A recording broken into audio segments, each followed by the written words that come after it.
we finally have an answer on what's going on with Dante Exum, but it may not be an answer that you guys want. Welcome into Mavericks Today by Chat Sports. Jeffrey Cooperstein here. Hope everyone enjoyed their weekend. The Mavericks do play tonight against the Utah Jazz, and we'll get to that at the later end of today's show, but we'll start with Dante Exum, who has missed basically the entire preseason. Did not practice in training camp, has not practiced yet, has not played in the first 2 preseason games for the Mavericks, and Jason Kidd finally revealed that he has been dealing with some right knee soreness and is going to miss some time. The Mavericks are going to take a cautious approach with Exum, who only played in 20 games last year and has kind of been marred with injuries for his entire NBA career. That's almost lasted 10 years now. It's pretty crazy. He had a hiatus over in Europe and then came back, and Exum is entering his 3rd year with the Mavericks, and according to Kidd, he will be out for a while, whatever that means. Like, could he miss the start of the regular season? If I'm reading the tea leaves,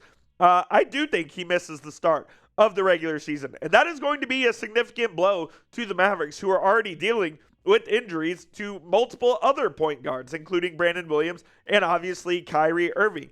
Look, Exum is what he is at this point. I think he's a really good player, and during his first 2 seasons in Dallas, Dante has done really good things with the Mavericks. In the year the Mavs made the NBA Finals, he was a key reason for that, playing in 55 games, averaging almost 8 points a night and shooting 49% from 3. And then last season, where he was limited to just 20 games because of multiple breaks to his wrist and multiple other injuries, but he still put up good stats in the games he did play in. And later in the season, especially like down the stretch in the NBA play-in, Exum was excellent for this Mavericks team. So I absolutely understand why they wanted to bring him back.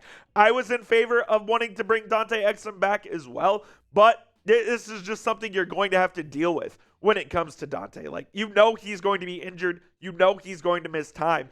You just have to hope that when he is healthy, he can come back and be just as effective as he was previously. Like, it's always going to be the concern with him. But when he plays, he really does help this team out significantly. And you were counting on having him for 20 to 25 minutes a night to start this season, just because this point guard room right now, it is ravaged with injuries. You can start with Kyrie Irving, who is going to miss the first half of the season with the ACL. Brandon Williams has not played in either of the Mavericks' first 2 preseason games because he's dealing with the hamstring injury. And then Dante Exum is currently dealing with that right knee soreness. So your only healthy true point guard on this roster right now is D'Angelo Russell. Is it fair to expect D'Angelo Russell, to play 35 minutes a night? Absolutely not. So the Mavericks are going to have to fill the void somehow. And I think it's going to happen with one of these 3 guys. Maybe all 3 of these guys are going to have to contribute. I think you're going to see a lot of Ryan Nembhard early, the two-way man out of Gonzaga by way of Creighton, who played a lot of college basketball, led college basketball in assists last season. So you're going to see a lot of Nembhard early, and I think you're going to see a lot of Nembhard often here in the first part of the season.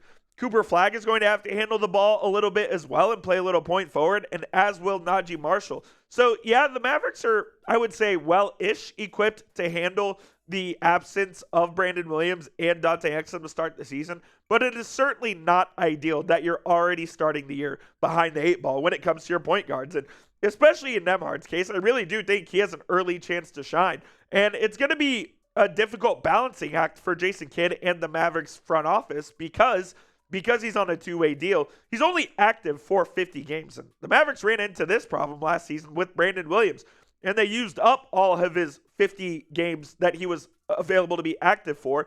Therefore, he couldn't be active for, a few of the most important games down the stretch before they were able to sign him to the active roster for the final 2 games of the regular season. So they're going to have to use Nembhard's games wisely, but during the beginning of the season, when you only have 1 PG available, you're going to have Nembhard on the active roster in order to just try to combat these injuries that you're having. Now, hopefully Brandon Williams and Exum's injuries aren't too big. Like, we don't know anything about Williams yet. He's dealing with that hamstring injury.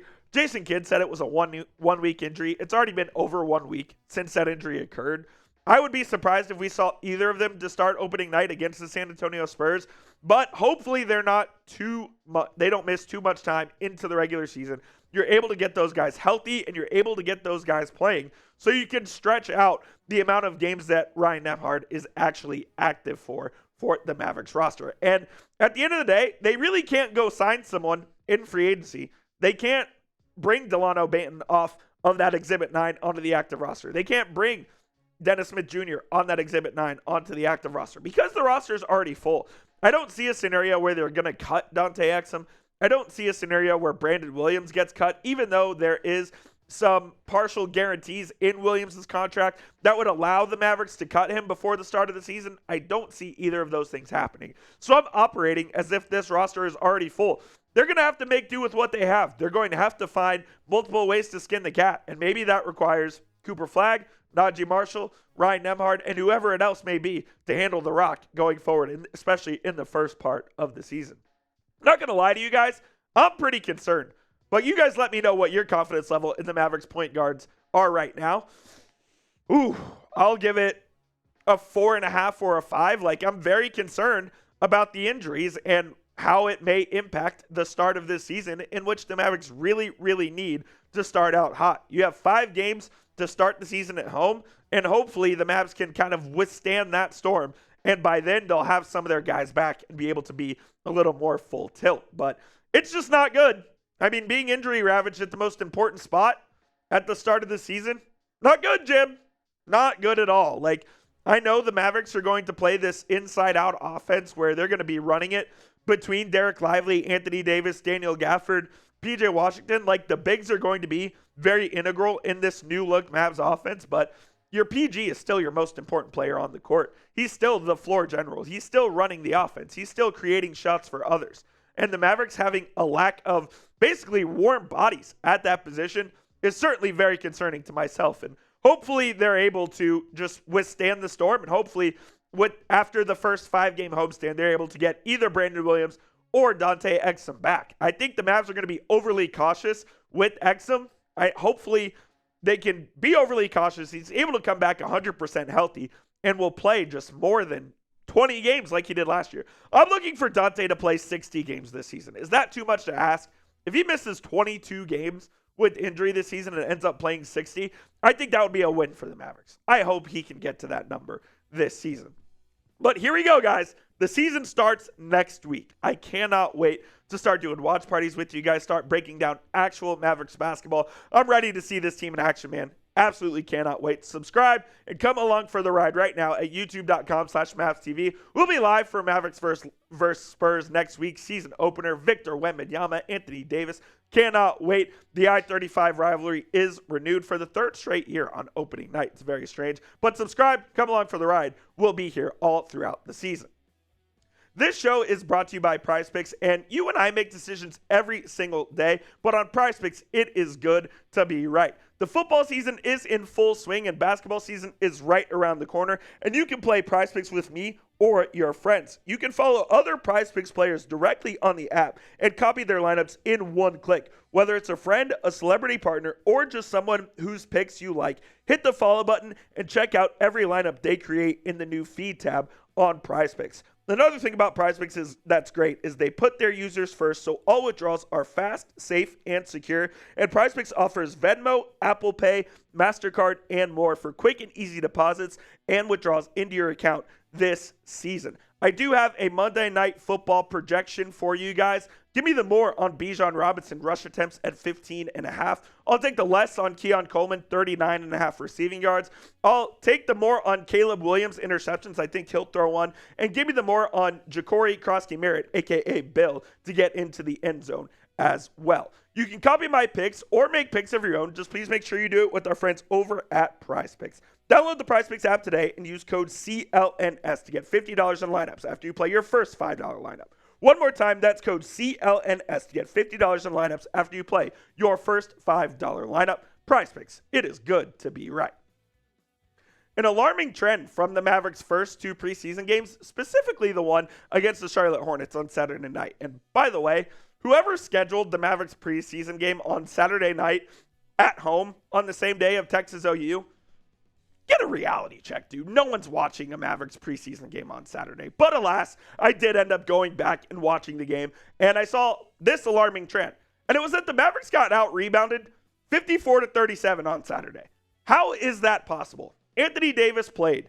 Derek Lively played. The only big man slash forward that did not play for the Mavericks was Daniel Gafford, who's going to be in your regular rotation. It was extremely alarming. This team cannot get out-rebounded. Like, I know it's unrealistic to expect this. The Mavericks should out-rebound every single team every single night. And if they don't, it's going to be a problem going forward. But specifically on the rebounding and defensive side of things, Anthony Davis kind of got taken to school by Miles Bridges. And this is the problem with playing Anthony Davis at the 4. Davis is one of the best, like, in the paint, rim protecting, defensive big men the league has seen in a long time.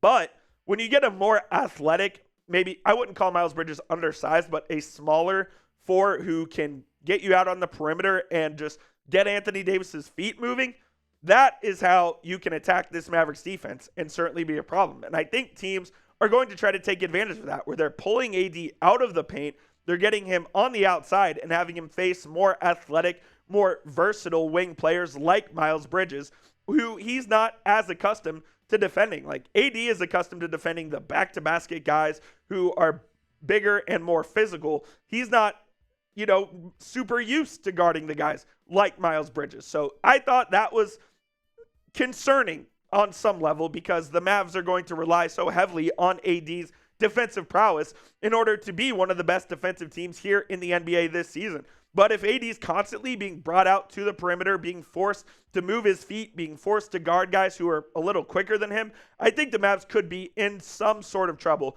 on the defensive end. So just something to monitor throughout the preseason, the start of the regular season. How often is AD out on the perimeter guarding those guys? Just something to see, something to track, and we'll look back at it here in a couple of weeks and see how it is progressing. The Mavericks do have 2 more preseason games remaining, one being tonight in Salt Lake City against the Utah Jazz. That one will be an 8 p.m. Central Time tip-off. And then on Wednesday, 9:30 p.m. Central tip in Las Vegas against the Los Angeles Lakers. And that'll be an interesting one to watch. I think the Lakers game is going to be their dress rehearsal where all the guys play more than a half. They're going to play into the third quarter, I think. And they're going to play as close to normal rotation minutes as possible. So be on the lookout for that game against the Lakers. And, of course, we'll have breakdowns of both of the games right here on the channel. So be sure to stay tuned for that. And a note on next year's preseason. The Mavericks look to be headed to China. Mavs owner Patrick Dumont told a Chinese newspaper that the Mavericks are going to play 2 preseason games in China next year, and it looks like those are going to be against the Houston Rockets. Now, the Rockets obviously have a huge Chinese presence with Yao Ming being a former player and James Harden doing a lot of business with China and his shoe deals in the past. So the Rockets are a very, very popular team over there, and Mavericks owner Patrick Dumont is obviously part of the ownership group of Sands Corp, where he is expected to be promoted to CEO and chairman of Sands Corp next March, by the way. But they own 5 hotels over in Macau, which is where these games are expected to be played.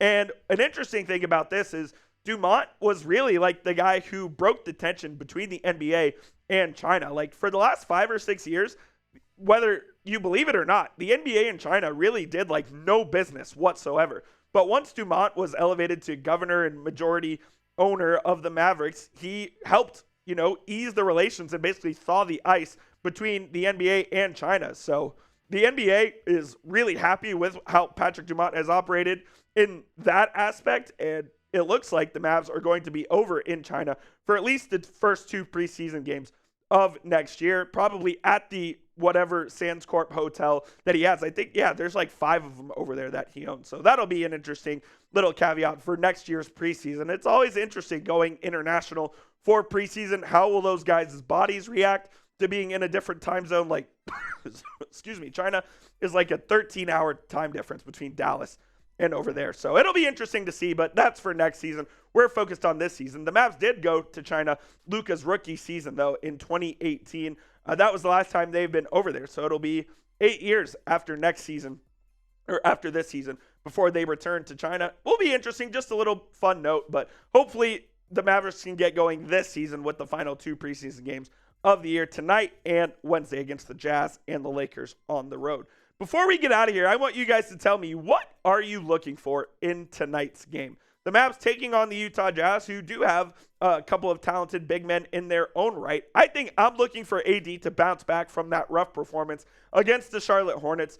Hopefully he can be a little more aggressive on the offensive end, and I'm looking for the Mavericks to rebound better than they did. I know it's preseason. I know the result doesn't matter. Getting out-rebounded 54-37 by the Charlotte Hornets is unacceptable. Got to be better. Hopefully they fix it tonight against the Utah Jazz. And of course, we'll have you covered if anything happens in tonight's game against the Utah Jazz. So be on the lookout on the channel at youtube.com/MavsTV, and we'll see you guys soon. As always, let's go Mavs.